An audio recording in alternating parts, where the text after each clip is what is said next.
gosta de carro também, né? O Cara, brasileiro eu também gosto de curte. vender. Tem vezes que os caras olham assim, meu, é muito carro, né? Eles perguntam assim, esse carro aqui é correia dentada? Eu falo, puta, meu. Falo pro cara, meu, deixa eu ver, porque eu só sei vender. Cara. Ah, entendi. Um conhecimento mais técnico, né? Que às vezes as pessoas perguntam. O que acontece? Vendedor de zero já sabe tudo porque o carro é um só. Tá. Agora, quem trabalha com multimarcas... Ah, você tá com multimarcas. Com multimarcas. Ah. Só que a gente também, às vezes, precisa aumentar o salário, né? Que zero paga um pouco melhor, a gente acaba vendendo. O zero, a comissão é melhor? É um pouco melhor. Tá. É que assim, melhor. Melhor. Não precisa falar de valores, é só pra gente ter um entendimento. Não, porque às vezes quem tá do outro lado porque não sabe. O zero, a margem, é em cima da nota fiscal. Já o seminovo é em cima do quê? O carro entrou, a gente gastou os impostos, né, que tem que pagar normalmente, Lógico. e fica entre o que você vendeu e o que você comprou depois de pagar os impostos. Ok. Entendeu? Então a margem, consequentemente, é um pouquinho menor. Então, vamos ó, como um bate-papo vai puxando uma coisa a outra. Deixa eu ver se eu entendi. Porque isso é bom pra nossa audiência. De novo, não precisa falar valores, tá? Não precisa Sim. falar valores. Mas, por exemplo, a nota fiscal, quando você fala, é a nota fiscal da fábrica. Isso, por exemplo, vamos dizer assim, o carro hoje na Toyota é um 64, um Corolla. 64 mil. 164 mil, Isso. tá bom. Então vamos dizer que a gente vendeu o carro a 164. Então esse 164, você ganha a comissão de 0,4 em cima do carro. Ah, sobre o valor total. Sobre o valor total. Tá. Só que já de seminovo, vamos dizer, a gente comprou o carro por 20... Vendeu por 30, um exemplo. Tá vendendo por 30. Então é 10 mil... O percentual da comissão. Exatamente. Aí é muito menor, só que a comissão, consequentemente, é maior. Vamos ver se deu para entender. E desses 10 mil, você vai ganhar mais ou menos R$800. Tá. Só que o cara que tá vendendo um carro a 160 mil, ele vai ganhar, consequentemente, um pouquinho a mais, só que eles têm outra burocracia que eles ganham em cima do lucro também que a fábrica tem. Aí vai adicionando. Tem um outro processo. Vai adicionando, enfim. Entendi. Aí, bom, consequentemente... Você vê, uma coisa que às vezes é simples, mas as pessoas aqui não têm noção que acontece assim, né? Mas aí vamos explorar um pouquinho da questão do carro. Aí você falou que trabalha com multimarcas. Isso, multimarcas. seminovo. Seminovo. Então, conta... Você falou que no começo, quando atendia lá o telefone, passou pro lado. Conta alguma história que você possa contar, claro, que se tiver uma história engraçada, talvez na compra do carro, alguma coisa que aconteceu, que você lembra que foi engraçado. Cara, ou do cliente ou da sua parte. Essa daí o pessoal dá risada até hoje, porque assim... Era a minha primeira vez trabalhando com vendas. Ok. Né? E eu também tava ainda nervoso pra caramba, né? E lá na Toyota é o seguinte, você tem os carros no showroom e tem uma mesa que senta as meninas pra fazer o financiamento, mas é somente financiamento. Tá. E aí eu sentei com o cara, conversei, expliquei o carro, entendi as necessidades dele, beleza, cara, vou ficar com o carro. O pagamento vai ser à vista. Falei, beleza. E agora, faz o quê? Que era o primeiro carro que eu tava vendendo. O primeiro carro de labucha pra vender. Eu falei, vem cá. Eu sentei ele na mesinha, aí a mulher perguntou, como que vai ser o financiamento? Aí o cara olhou pra mim, vai ser à vista. É à vista, vê, anota aí. Aí ela falou, mas não é comigo, aqui é financiado, pô. Entendi. E eu passando, é muitas coisas que a gente... Que é simples, mas quando você não sabe... Mas a gente também fica num nervosismo. Sim. Então é complicado. Mas aí, por exemplo, quando você vendeu o seu carro, eu vou perguntar aqui, curiosidade, tá? Sim. Um vendedor normal, eu falo normal, um convencional, iniciante, talvez, vou chamar de iniciante. Ele vende em média quantos carros? É por mês, é por semana? Como é que seria um vendedor iniciante? Tá. Como é que ele precisa vender quantos carros? Iniciante. Então, os caras sempre falam, você começou lá, 8 carros por mês. Só que eles... 8 por mês. De 8 a 10 carros Isso por iniciante. mês. Não. Eles já te cobram. Ah, tá. Esse é o normal. Eles cobram. Ah, tá. Só que eles sempre tiram o pé, porque, okay. O vendedor é novo e tal. Tá. Enfim. Aí o que acontece? Aí eu comecei vendendo, acho que uns 4 carros por mês, que falei, para um cara que nunca trabalhou com isso... Mas a sua venda é assim, por exemplo, a pessoa chega já na intenção de comprar ou você tem que ir atrás de cliente? Não, tem que ir atrás de cliente. Muitas vezes também eles fazem pesquisa de, por exemplo, o cliente entrou na Webmotors, já manda um lead, né, pra gente filtrar. Mas a gente está tentando ir muito atrás. Então a gente faz anúncio na OLX. Agora, por exemplo, eles passaram uma lista de clientes antigos que a gente vai entrar em contato para tentar ver se eles têm algum interesse em trocar o carro. Então, o que você puder fazer a mais do que a Toyota te oferece é melhor. Poxa, cara. É mais carro vendido e mais dinheiro no bolso. Lógico. Então, essa parte do carro, 8 carros tem que vender. Isso nos seminovos. 8 a 10 carros. 8 a 10 carros. Isso. E você já está há quanto tempo vendendo carros? Eu sei que você iniciou, mas quanto tempo você está mais ou menos? Agora vai fazer um ano, em abril ainda. Tá. E você já bateu a meta dos 8 carros? Já, graças a Deus. Ah, então você já não é mais iniciante.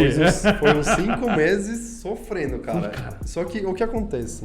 Eu falei, nossa, o pessoal falava, pô, o salário é bom, né? Até pro que eu ganhava, né? Que era lógico, comparado com o que você... Aí eu falei, nossa, vou entrar primeiro mês, vou arrebentar. Vou arrebentar, já vou comprar um iPhone. Né? Caramba, meu. É brasileiro. É brasileiro.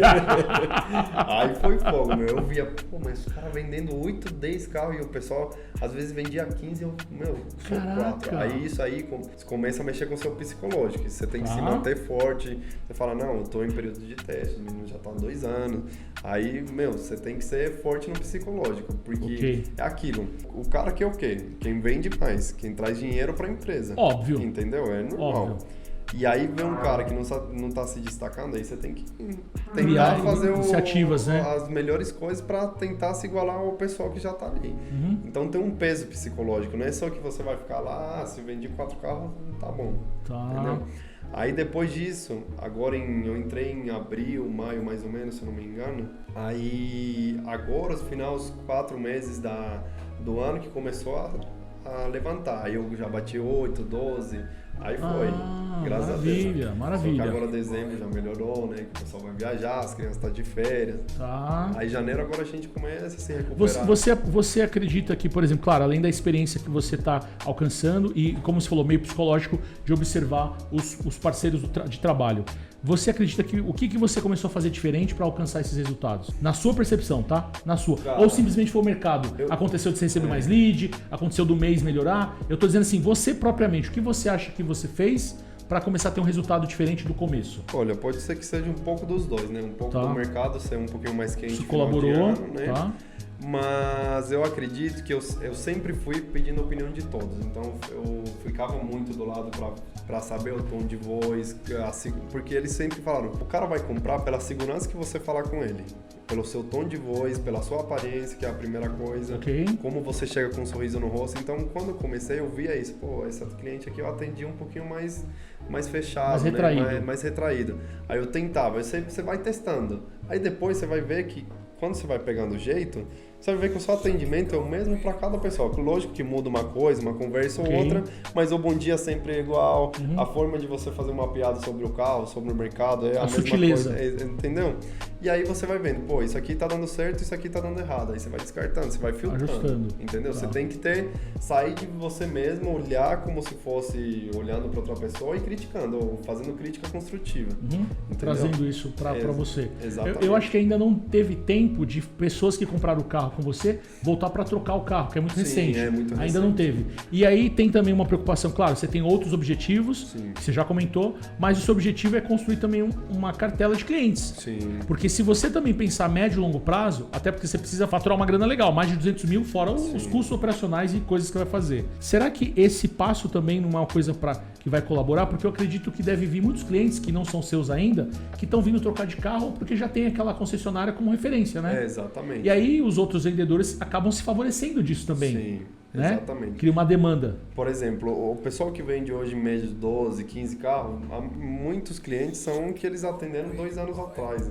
2, 3, 4 anos atrás, entendeu? Sim. Porque o pessoal troca, e mais que a gente está numa região de Alphaville ali, o poder de compra é muito alto. Então um cliente, muitas vezes, por exemplo, essa semana eu atendi um cliente que ele fala assim, cara, eu preciso de um carro blindado, eu vou blindar, mas eu vou ficar só 1 ano com o carro. Por quê? Eu sei que desvaloriza depois quando começa a aumentar a quilometragem, você fala, 1 ano com um carro blindado ainda. Então você vê que o poder de compra, às vezes o cara não espera 10 anos para trocar o carro, 1 ano, 2 anos. É um uso diferente. Entendeu? E aí isso aí gera o quê? O cliente sempre voltando por conta do atendimento. E eu não tinha isso.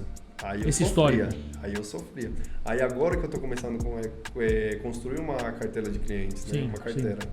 E lá, por exemplo, que você falou dos leads, a campanha e ajuda de alguma forma, eles te trazem que é uma lista de nomes? Como é que funciona isso? Aí você tem que ir ligando, como é que você faz? Então, a gente tem uma central, né, que são um pessoal que trabalha lá. Você clicou num anúncio na Web Motors, é nosso, ele já vai gerar um lead. Aí o pessoal vai entrar em contato, você tá querendo trocar seu carro, vai fazer uma filtragem. Sim. Aí se o cara falar, eu tô querendo trocar, tenho tal carro. Aí eles já mandam pra gente.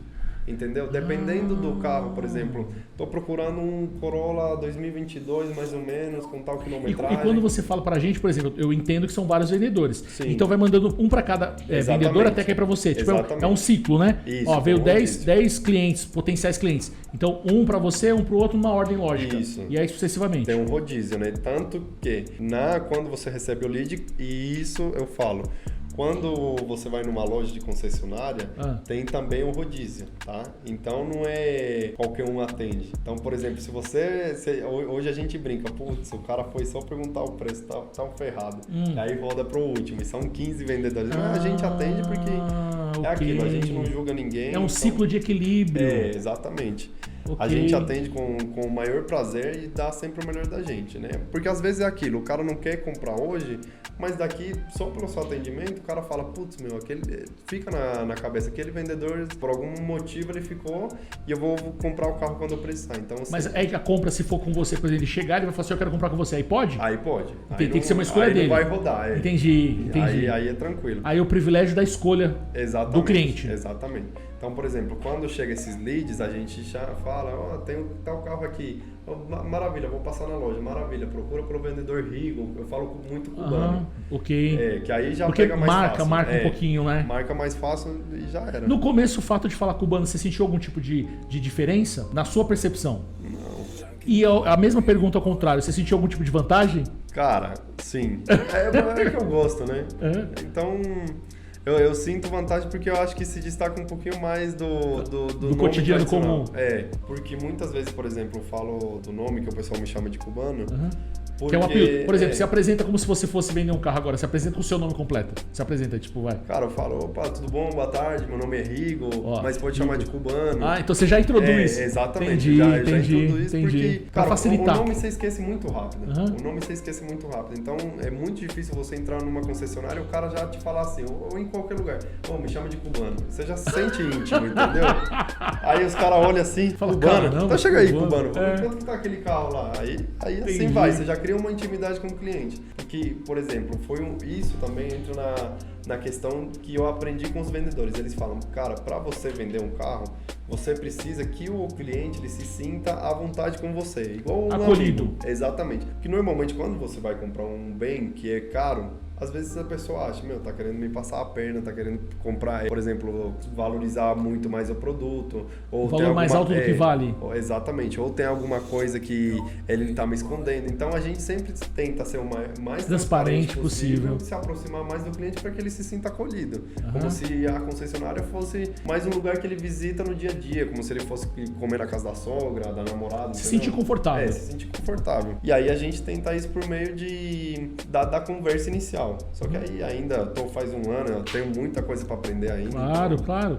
Mas eu vou te dizer uma coisa que acaba sendo bacana. Como você está atendendo pessoas de todos os tipos, né? Mulheres, homens, jovens, pessoas mais velhas. Eu acho que isso é um conceito muito simples, porque as pessoas vão se identificar com você, entendeu? Sim. Eu imagino que seja isso. A sua pseudo-inexperiência por ser um ano, eu acredito que não é tanto um problema, porque justamente talvez a sua sinceridade, a sua dificuldade, traz a verdade para quem está sendo atendido por você. Isso é verdade. Eu imagino isso. Muitas vezes quando eu comecei a atender, que eu começava a mostrar o carro, eu pedia desculpa. Eu falei, gente, é meu primeiro trabalho como vendedor, se eu tiver alguma dúvida eu vou... Prefiro trazer uma pessoa que já saiba do que falar um sim, por exemplo. Por falar. E depois aí dá um problema. Só por vender. Exatamente.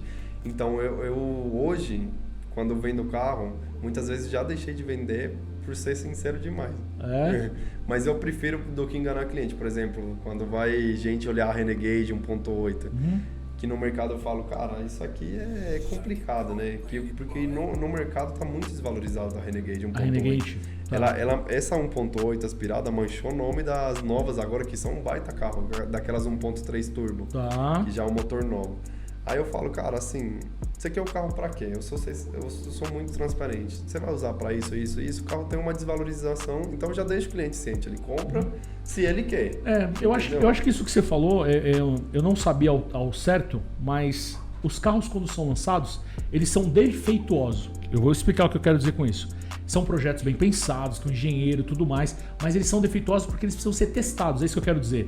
Então, quando ele colocado à prova real, nem todos os carros que são feitos vai pro túnel de vento, pro teste, essa coisa. Cara, são carros de produção. Exato. Claro, tem uma engenharia, tem um pensamento, tem conceitos, tem técnica, tem tudo isso. Mas eu vou dar um exemplo do que você falou do Renegade e baseado em vídeos. Eu não tenho Renegade.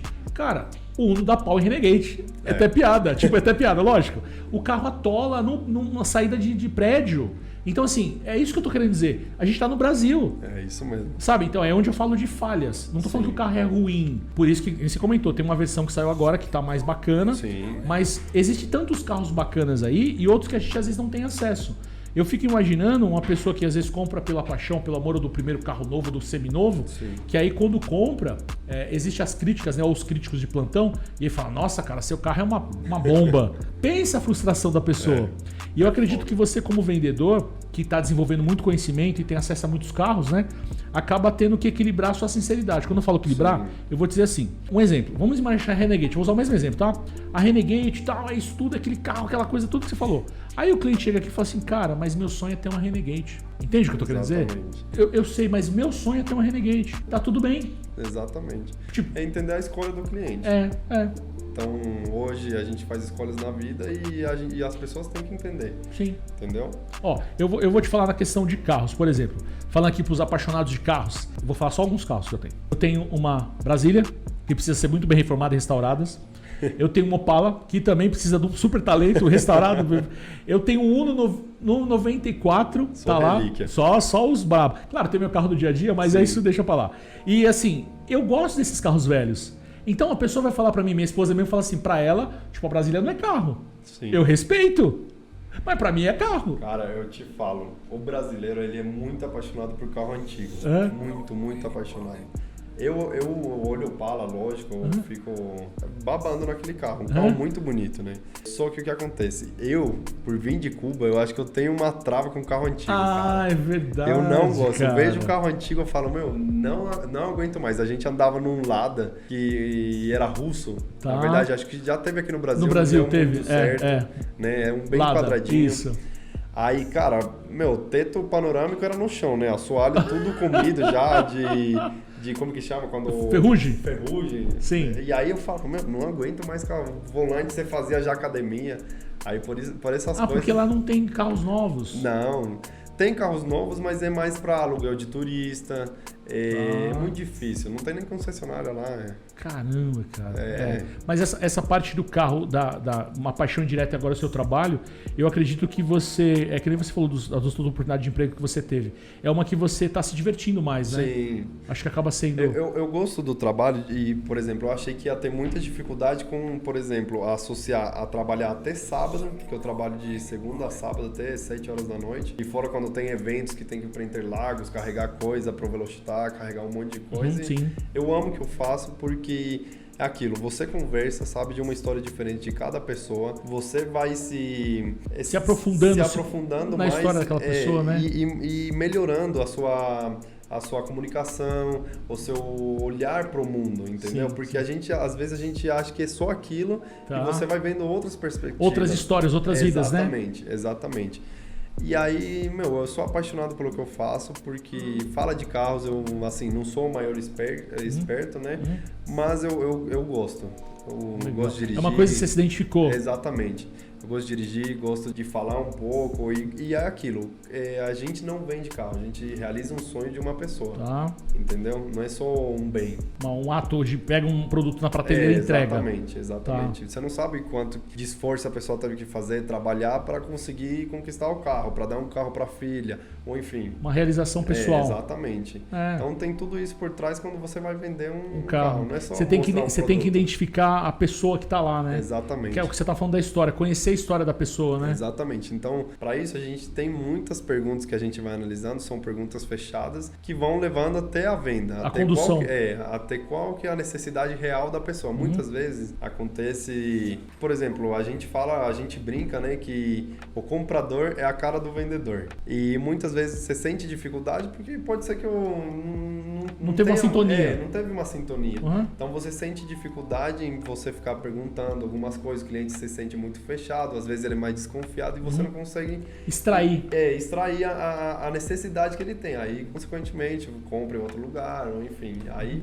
empaque algumas coisas. Sim, exatamente. Ó, isso que você comentou da identidade do comprador com o vendedor, eu acredito que deve ter vários tipos de pessoas que vai comprar, às vezes decidida, né? Que a gente falou já, decidida o que quer. No seu caso, como é multimarcas, quando a pessoa se apresenta para comprar um carro, claro, muitas delas, eu quero esse carro. Mas eu acredito que tem pessoas que às vezes chegam lá e falam, eu quero comprar um carro. E às vezes não sabe ao certo que carro quer comprar. Aí são as mais complicadas. Ah, é? É, porque ali, o que acontece? Quando você quer comprar um carro, você não sabe qual, a pessoa vai ver detalhes. Tá. Então, o que acontece? Você vai mostrar uma Renegade, vai mostrar um Corolla. Ele não sabe se ele vai querer SUV, se ele quer... Aí você vai ser um atendimento amplo, mais demorado também, se você quer extrair toda a informação do cliente no dia. Para entregar. Então, você vai mostrando alguns tipos de carro que você tem, aí entra no mais abrangente. Porque o que acontece? Quando o cliente ele já sabe do carro que ele quer, é porque ele já procurou em casa. Hoje existe, você entra no YouTube, como que é o desempenho do Nivus? Vamos colocar assim, qual que é o aro dele? Então ele já sabe mais ou menos. Algumas informações ele já está pré-estabelecido para ele, né? Agora, quando o cara não faz ideia, a gente tem que filtrar todas as informações. Então a gente tem que ir lá e cutucar a cabeça dele. Qual é a motivação dele, né? Exatamente. E tentando puxar o que ele mesmo não decifrou ainda, entendeu? Então esse é o trabalho do vendedor. Às vezes a gente brinca que é meio que um psicólogo, né? Tá. Então, tem muitas coisas por trás que eu não, quando comecei como vendedor, não sabia disso. Não tinha essa percepção, né? Só que vai tempo. Tem gente que trabalha lá faz 10, 15 anos e a gente aprende no dia a dia com eles. Eu queria aproveitar também que a gente conversou um pouquinho, só para dar uma pincelada. Você tinha falado, então, está trabalhando, bacana, parabéns. O nosso cubano brasileiro está se desenvolvendo aí nessa sua atividade. Vai vender carro pra caramba, vai passar das metas dos 10, 12 carros por mês. Vai ser sensacional. E aí você comentou alguma coisa dos Estados Unidos, você estava falando um pouco sobre isso. A sua ideia, quando você imaginou, que é uma imaginação que você está construindo, e uma delas eu já até imagino, que é ser piloto nos Estados Unidos. Sim. Porque é o que você comentou. Com base nessa questão, você acha que lá nos Estados Unidos, por exemplo, se de alguma forma você fosse para lá, exercer alguma outra profissão, né? Vamos imaginar que você estivesse nos Estados Unidos. Exercer alguma outra profissão, de vendedor ou qualquer outra atividade que, comparada à moeda americana, você seria bem remunerado. Sim. Baseado na moeda americana, pelo que é lá. Isso ia ser mais fácil de ser piloto lá? De pagar os custos, talvez, ou não? Na verdade, não, porque o curso de piloto lá é mais caro.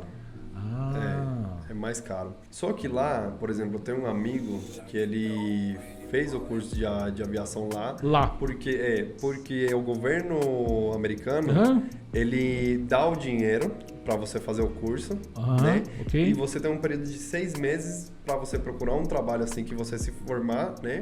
E aí depois desse período que ele te dá até você achar o trabalho, você começa a pagar. Devolver o dinheiro pro governo. Exatamente. Tá, como se fosse subsídio de faculdade, que eles falam, de estudo, de ensino. Exatamente. Só que para isso você precisa de uma série de documentação. Sim. Então eu acredito que hoje, para eu sair daqui e ir fazer as mesmas coisas que eu faço lá de trabalhar, estudar, fazer o curso, vai me demandar mais custos, porque eu vou estar lá sozinho. Você vai estar desestruturado. Desestruturado. Fora que, cara, é o tempo de fazer tudo de novo, conhecer um país novo, entendeu? Eu já queria... Se ambientar, né? Exatamente. E pra mim, o Brasil é casa, cara. Tá. Eu gosto muito, é difícil sair daqui.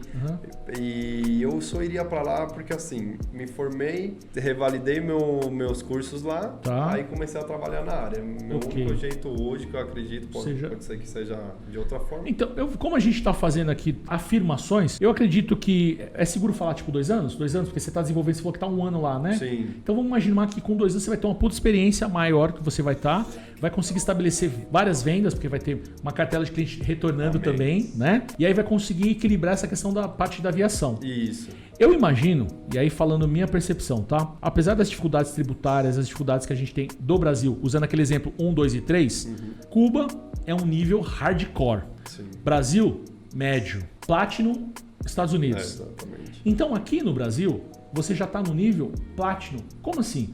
Você já está empregado, você já está estabilizado com a sua família e boa parte dela. Não sei se tem pessoas ainda que ficar em Cuba. Não, todo mundo tá saindo já. Então, ó, você tá vendo?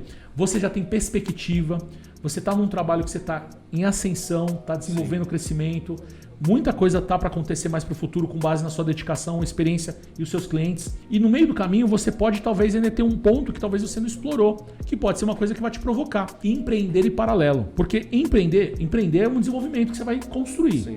Isso pode ser exponencial. Que é minha vontade. Só que eu não falo muito porque... Não, mas tá tudo bem. É aquilo, né? A gente não fala... Porque senão dá errado. Na verdade, eu não vou dizer pra você falar que dá errado. O problema, assim, às vezes é falar e ser mal interpretado. Sim. Então deixa dentro do seu coração, da sua mente e continua produzindo. Exatamente. Mas empreender, você vai ter muitas dificuldades, você vai ter muitos desafios, mas, cara, é exponencial. Exatamente. E é bom demais quando você tomar o gosto, sabe? Sim. E aí isso pode ser uma alavanca para as resoluções que você quer fazer. Muitas pessoas elas têm medo hoje de empreender. Por conta que elas usam muito, eu não sei o que vai ser, se eu vou ter o dinheiro no final do mês. Mas se você parar pra pensar, você não sabe se você vai estar empregado no final do mês. Pra aquela empresa que você trabalha hoje. Então, só que aquilo, é uma falsa certeza e uma segurança incerta. Exatamente. Mas pra isso, eu admiro quem tem coragem, quem saiu do CLT, né? Pra empreender, eu admiro. E eu queria me tornar, só que hoje eu tô de boa no meu CLT. Então, mas aí agora eu vou te provocar de novo. O empreender é definido por resultado. Sim. Então imagina comigo o seguinte. Quem pode te impedir de ser o melhor vendedor da loja? Só você. Só eu. Entende? Sim. Se não, quando você for o melhor vendedor, e não é porque os outros não serão bons, é porque você vai entregar mais, se dedicar mais do que os outros. Exatamente. O seu resultado vai ser exponencial. Isso é empreender. Mesmo o seu patrão indireto sendo o seu sogro... Não, nem ele. Não, eu tô falando assim pra você entender. Indireto, é pra fazer uma piada. Sim. Ele não vai conseguir trabalhar por você, ou seja, a sua competência, a sua capacidade. Por isso que eu fiz uma piada. Sim. Então, por exemplo, imagina, você exponencialmente tendo resultado, cara, contra resultado não existe argumento. Isso é verdade. Não existe argumento. Então, você arrebentando as metas, com você mesmo, tá? Não tô falando aí da empresa, com você mesmo. Criando uma forma, se dedicando. Imagina que você já tem um laboratório lá. Você tem uma empresa montada nas suas mãos. Sim. Você tem secretário à sua disposição, você tem um lead que vai trazer para você, você tem companheiros e parceiros que estão já na jornada com você, que você pode olhar para eles de outra forma, aprender com aqueles que têm um resultado melhor e já não cometer os erros daqueles que cometem erro. Exatamente. Você tem isso, você tem uma empresa lá, você não está pagando água, não luz nem telefone e ainda tem um salário no final do mês para aprender. Se você trabalhar isso como empreender, você tem um resultado exponencial. Às vezes as pessoas querem montar um negócio, mas elas têm um negócio na mão e elas não entendem isso. Isso é verdade. Então, se você olhar para o seu negócio de forma diferente, você vai arrebentar de vender. Você vai buscar caminhos, você vai buscar alternativas. Porque imagina, a empresa é uma estrutura completa, com um monte de gente lá. Várias pessoas, várias camadas. Desde a faxineira, o diretor, a parte do mecânico, a empresa, todo um conceito. Cada pessoa no seu conceito, se ela parar para entender, ela está empreendendo. O problema é que as pessoas têm uma visão bloqueada, limitante. Olha, eu tô aqui. Então, volta a insistir. Você teve a oportunidade de galgar algumas oportunidades lá na parte da recepção, o atendimento, foi migrando e agora está como vendas. Você é a única pessoa que pode mudar a sua realidade. Você é a única pessoa que pode arrebentar de vender 20 carros no mês. E, é impossível. Não, impossível é só algo que alguém não fez ainda. Porque é provável, é possível. Então você tem lá na sua mão para empreender. Eu não estou dizendo que você vai ter que trabalhar 8 horas, 10 horas, 12 horas. Eu não sei. Mas eu sei que é possível fazer. E se você acreditar, você faz. Isso é verdade. Nossos limites são nós mesmos que a gente coloca. Então, é o que a gente acabou de comentar. Legal, eu posso buscar uma outra oportunidade? Ok, você pode. Tem como buscar. Sim. Mas às vezes a gente não explorou ao limite aquelas oportunidades que a gente tem. É isso que é a questão. Então, aqui vem uma provocação para você.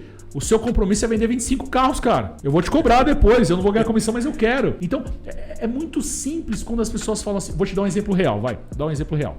Eu comecei minha jornada de forma direta como motoboy. Sem saber, sem conhecer, sem ter habilitação, ok? Explorando isso, tive muita dificuldade, muito aprendizado. Não sou perfeito, sou um ser humano falho. Mas depois eu montei alguns outros negócios, que não vou falar aqui pra audiência, senão vão ficar curiosos. Mas depois a gente conversa aí, alguns você já sabe. Que, cara, eu não imaginava que eu ia chegar onde eu cheguei. De verdade, com toda humildade. Sim. Se alguém falasse pra mim, sentasse do meu lado e falasse isso, eu falasse, você tá doido, rapaz? Que isso? E aí eu descobri que eu que tô pondo limite naquilo que eu posso conquistar. Isso é verdade. Então, primeira coisa que eu aprendi foi tirar essa trava. Acabou. Eu não tenho conhecimento, eu vou aprender. Eu não sei como fazer, eu vou descobrir. Eu vou errar, é uma forma de aprender. Então, o que eu tô tentando te provocar aqui? Eu não tô falando da boca pra fora, essa é uma conversa pessoal, só tá nós dois aqui. Eu não tenho dúvida que você pode arrebentar. Eu não tenho dúvida. Entende? Entendo, porque tem um livro, se eu não me engano, que é a Psicologia Financeira, que fala muito disso. Os nossos limites, muitas vezes, não são nem impostos por nós, mas é pela nossa criação e pelo nosso ambiente. Tá. Entendeu?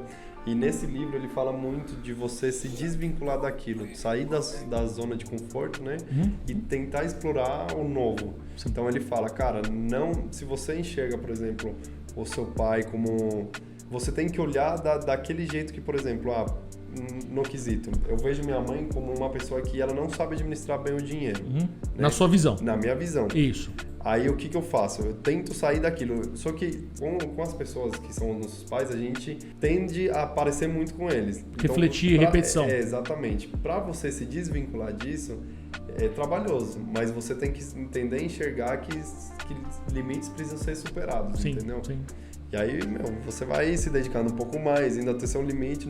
Você nunca vai ir do 0 a 100 do nada. Não, jamais. Então você sempre começa a subir a árvore pelas raízes, né? O nunca legal. pelo topo. Ó, eu vou te dizer aqui de verdade, assim, muito obrigado por você ter vindo. Foi um papo muito legal, assim, bacana. Acho que as pessoas vão ver o nosso cubano brasileiro com muito carinho. Espero voltar. 20 carros, pô. Tá aqui mesmo. Eu quero. 20 carros. Você vai. Sabe o que vai ser engraçado? Quando você vender, você vai falar assim, poxa, como foi fácil. É muito doido isso. É verdade. Isso é verdade. Você fala assim, pô, como... Você vai falar assim, se eu soubesse que era tão fácil, já tinha feito mais tempo, né? Mas isso mesmo, a gente coloca os limites. Sim, você vai ver.